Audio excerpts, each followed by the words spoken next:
오늘도 이 새벽에 주의 말씀을 듣고 또 주의 말씀 앞에 순종하며 하루를 시작하기 위하여 이 새벽의 예배 자리 가운데 나오신 모든 성도님들을 주의 이름으로 환영합니다. 오늘 우리가 함께 살펴볼 말씀은 호세아 4장입니다. 호세아 4장 6절부터 10절까지의 말씀을 제가 봉독하겠습니다. 내 백성이 지식이 없으므로 망하는도다. 네가 지식을 버렸으니 나도 너를 버려 내 제사장이 되지 못하게 할 것이요, 내가 내 하나님의 율법을 잊었으니 나도 내 자녀들을 잊어버리리라. 그들은 번성할수록 내게 범죄하니 내가 그들의 영화를 변하여 욕이 되게 하리라. 그들이 내 백성의 속죄 제물을 먹고 그 마음을 그들의 죄악에 두는도다. 장차는 백성이나 제사장이나 동일함이라. 내가 그들의 행실대로 벌하며 그들의 행위대로 갚으리라. 그들이 먹어도 배부르지 아니하며 음행하여도 수요가 늘지 못하니 이는 여호와를 버리고 따르지 아니하였음이니라. 아멘. 오늘 9월의 시작과 함께 우리는 그리스도 중심 성경 읽기의 진도에 따라 소선지서의 시작, 호세아서를 살핍니다. 어제까지 살핀 소위 대선지서들 가운데 마지막 다니엘서가 오늘부터 살피는 이 호세아서에 비해서 시기적으로 훗날 적힌 것이라는 점을 기억할 때 우리는 다니엘이 회개의 기도에 담아내던 내용들이 진실로 실제였다라는 걸 오늘 이 호세아서나 또 아모스서 같은 비교적 앞시대에 기록된 소선지서들을 통하여 확인할 수 있습니다.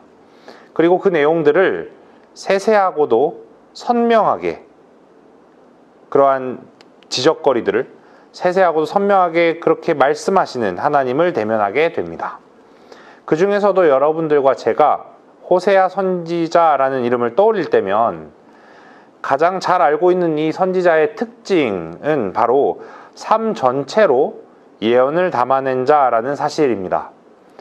그는 은유와 직유, 곧 자신의 가정을 포함한 일상생활과 자연에서 얻은 이미지 같은 것들을 활용해서 이스라엘을 거기에 빗대어 그들로 하여금 자신들의 실상을 깨닫도록 합니다. 특별히 그 중에서도 하나님께서 호세아 선지자의 그 결혼을 사용하셔서 그리스도의 신부인 교회와 당신의 관계를 빗대시는 게 아주 인상적이죠. 그리고 이건 모든 그리스도인들의 결혼이 살아있는 복음적인 메시지로서의 역할을 해야 하는 이유가 되기도 합니다. 그런 가운데 신실함과 상호 존중이야말로 이 혼인에 있어서 남편과 아내 사이의 기본 중의 기본이 되죠. 반대로 신실하지 못한 것과 상호 간의 존중이 없다라는 것은 그러한 혼인 관계를 위협하는 일이 됩니다. 그런데 이러한 관계에 있어서 신실하지 못한 이스라엘 백성을 대하시는 하나님의 사랑은 무섭기까지 하게 보입니다. 아가서에 등장하는 표현대로 사랑은 죽음같이 강하고 라는 말을 절감하게 해줍니다. 이처럼 호세아에게 허락된 혼인 관계에 빗대어서 당신과 이스라엘의 언약 관계를 보게 하시는 하나님께서는 오늘 살피는 4장의 말씀 가운데 마치 재판정에서 판결을 내리시듯 호세아를 통하여 자신의 뜻을 전하십니다. 그 모습은 단순한 이혼 절차를 밟는 가정법원의 어떠한 그런 모습이 아니라 좀 더 형사재판에 비견할 만한 모습으로 보여지죠. 이 자리에서 이스라엘은 하나님과 은혜로 맺게 되었던 언약 앞에 그 언약을 깨뜨리고 위반하는 자로 고소됩니다.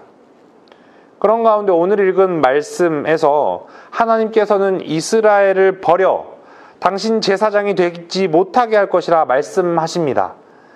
출애굽기 19장 6절의 말씀에서와 같이 온 세상의 제사장 나라로, 온 세상 나라들 가운데 제사장 나라로 삼으시려는 뜻을 가지고 계셨지만 이스라엘의 죄악은 그 자격을 그들에게로부터 박탈당하게 만들었습니다. 그리고 7절 말씀, 이어지는 7절 말씀에 보면 내가 그들의 영화를 변하여 욕이 되게 하리라 라고 말씀하시는 하나님의 심판이 이어지는데, 심판의 선언이 이어지는데, 사실 이 부분은 그들이 영화로운 하나님을 부끄러운 것과 바꾸었다. 다시, 그들이 영화로운 하나님을 부끄러운 것과 바꾸었다라고도 읽을 수 있는 말입니다. 그러니까 하나님의 심판의 말씀일 수도 있으면서 그러한 심판이 합당한 그들의 죄악을 정말 명백하게 드러내주는 말이기도 한 것이죠. 이러한 북이스라엘의 죄악상에 대한 신랄한 지적은 이 장의 말미에 이르르면 15절과 같이 이스라엘아 너는 음행하여도 유다는 죄를 범하지 못하게 할 것이라 는 말대로 남유다에게는 경고의 메시지로 역할합니다. 그런데 저와 여러분은 잘 아는 대로 이 명백한 경고의 메시지에도 불구하고 남유다는 북이스라엘과 마찬가지로 패역하고 하나님과의 언약에 불성실을 했습니다. 이와 같은 심판의 메시지, 그 복음의 메시지를 전하는 자로서 호세아는 죄에 대하여 말하기를 가장 선두에 내세우는 걸 우린 주목합니다. 복음을 말하는 것은 늘 이렇게 죄에 대해 말하는 것을 담고 있습니다. 저와 여러분들이 과연 오늘 읽은 말씀대로 네가 내 하나님의 율법을 잊었다라고 말씀하시는 그 하나님의 말씀을 듣고 있는지, 그 말씀 앞에 하나님의 법 앞에서 스스로를 죄로 정하여 발견하고 있는지를 참으로 심사숙고해 볼 필요가 있겠습니다.